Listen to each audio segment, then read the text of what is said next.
Hello there, welcome back to Better Than Napoleon. Last time we started a war against Russia, and once again I have been proven to be a strategical dumbass, with, well, George's forces joining in with 12,000, things like that. So we're going to have to deal with this, of course, but it's going to be painful no matter what happens. We do have some multiple forts, that's not a big deal. We have a fleet incoming very soon. I have no idea where I parked my fleet, but that's a separate issue. Basically, we have a fleet here incoming with 24,000 troops that will help out in, well, re-sieging, retaking, if you will. We're in a very bad situation here because Russia's already taken one of our forts, and, well, let's just put it this way, that is not beneficial in any way, shape or form. So what we're going to do is actually move our troops into position to try and counter this, well, negative storm, if you will.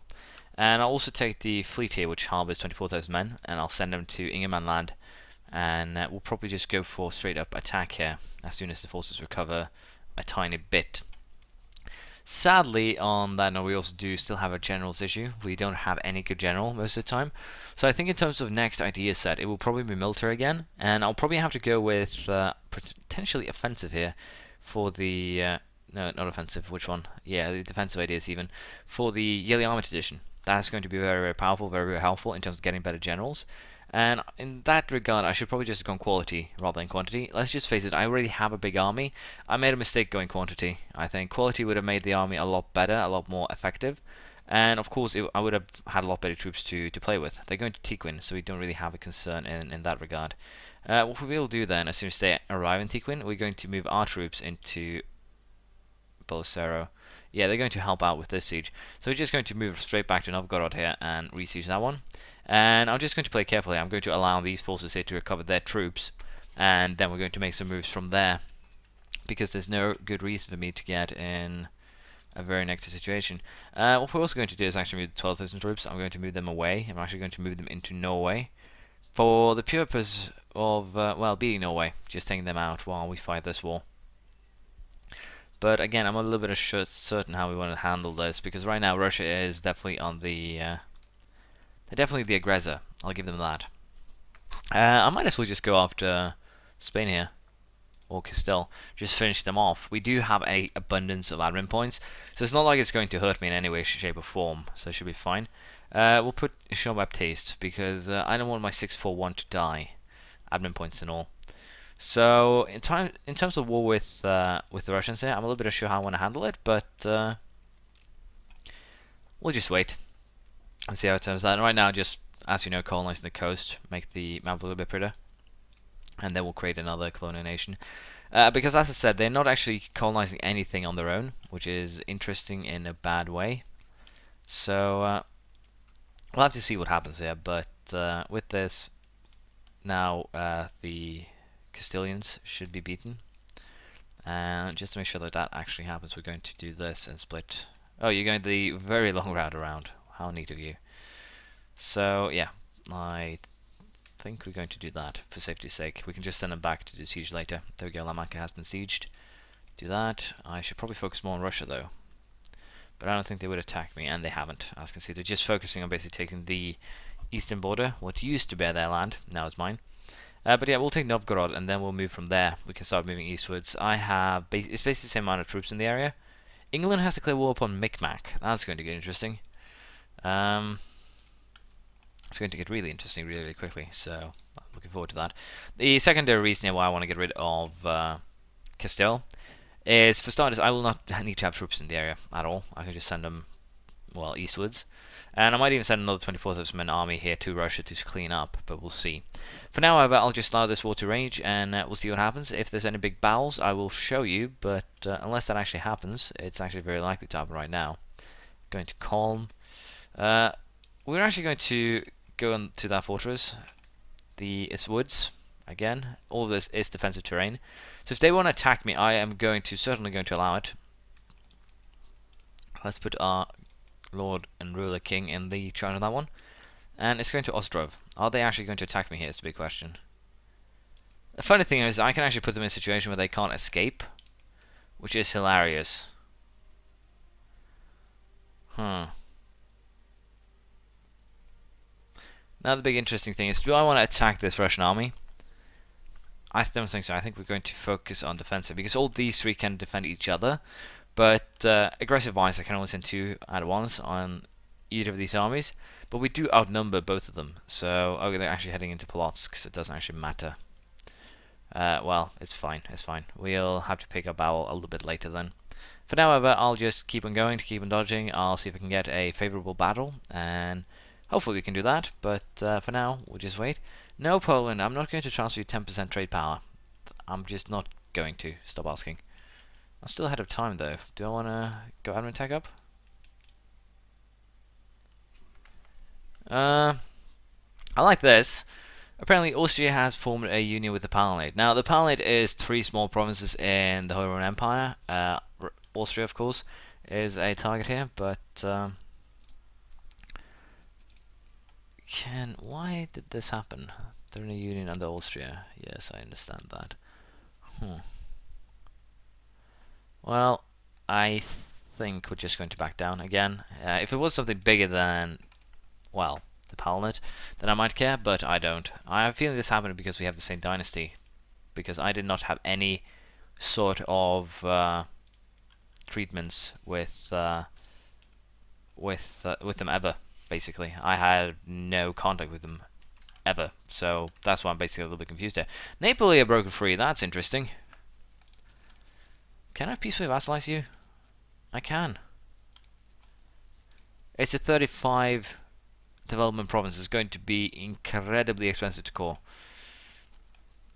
But with that said, we can move these guys now over to the front again. And I would, as I said, really appreciate if I could get an alliance with Milan. Brandenburg is blobbing, which is interesting. I might have to protect Bohemia here, hilariously enough. But we'll wait and see. In terms of other blobbings, they're not actually anything interesting. But yeah, it's going to be interesting to see what happens with Russia and their blobbing.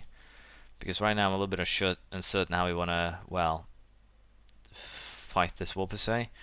I don't care too much about the tiny bit of money. We are still earning a tremendous amount. We're earning 22 this month and we're at war. So yeah, I'm not too concerned. That is a 71,000 man army. And are we going to arrive first? 20th? We're going to arrive on the exact same date. Unless I can speed things up with Jean-Baptiste. There we go. So as you can see, we're going to arrive first. It's wood. We'll cross the river. In theory here, we should have the advantage. In theory. So let's just see here if we can pull off a huge victory. Let's see. There, it's a 5-3 general on their side. I have a 1-2. They have advantage in terms of general. They have -1 to the terrain penalty. So this is going to be very interesting in terms of roll. 0. How neat. 3, 1, 6 to an 8, 8 to 9, 1 to 0, 5. I think I've had 2 rolls in this battle that has surpassed their rolls, which is tremendously bad. We actually lost that one. Although I wouldn't actually say that I made a mistake, even though they do have a very powerful general. That was some horseshit. To be perfectly honest, that is how I feel about that. And the reason why I feel like that about it is basically because of the fact that let's just be perfectly honest here, they had tremendous rolls when I had shit rolls, and well, they do have a very strong general, so that's probably why, but still. I barely had a lot of 1-0s and 3 in that one. So we're going for this. The, well, 1 in 33 for 9 countries. It's just Castile that will actually care about this. So let's just, well, bolster our, well, prestige for this one. And we're doing just that. Castile is going to be annexed here. I have claims to everything. So with that, the map now looks a little bit prettier. We have France here. I can move my troops north to deal with any potential troubles. Unfortunately, all of these are highly developed provinces, so you can see they're very expensive to call. And I'm going to probably have that problem in Russia too. So I'm going to have to deal with things as they are going, but I would expect that to be not too much of a problem in the long run here. So with that said, let's get rid of the bastion. There's no reason to have a castle region. And as you can see, the unrest here is actually incredibly low, mostly. So do I not allow the autonomy to go up? I don't think so. I think we're just going to keep these troops in the area for now. There's no real reason to send them away because we're not going to be using them. So I should actually send these guys back to stay in Cuenca. And we'll do just that. But on the other news here, Russia is going to be a very interesting one. Again, I don't feel like I should have lost that battle. That's the worst part about that. But we'll just have to go back. We're going to have to recover. and we're going to have to deal with this. In terms of war exhaustion, though, we're definitely winning. It's going up very quickly. So let's just be perfectly honest here. Russia can't afford the manpower losses that they're currently suffering. I can. That's the only advantage I currently have above them, but it's an advantage that I'm going to embrace and that I am going to highly abuse very, very shortly. Let's just move the troops back here to the front. Oh, I did not actually consider the fact that I did not catch their army. Damn it. I completely forgot about the fact I declared war on Norway. I'm sending these guys just as insurance, if you will. But yeah, they're going to be resieging land here, most likely very, very soon. But I'll be moving my troops up again, and we should be able to deal with this. Once there's the next battle, we'll see what happened. People get pissed at us, not surprisingly, everyone minus 20. And we'll see here what happens. The Russians attacked us here, and as you can see, they got 2 negative modifiers, but I did not pay too much attention. I was focused on hunting down Norwegian forces. So we will get her in time here, and we'll actually help out our force a little bit, but we should probably just have stayed out of this battle altogether. But again, it's mostly just inflicting losses on them, although the one who's taking the most losses right now is me, sadly. So we just need to actually retreat right now, and we're going to retreat to apparently all the way around. So they're going to resiege what they lost, and they're going to get that back. This is going to get awkward.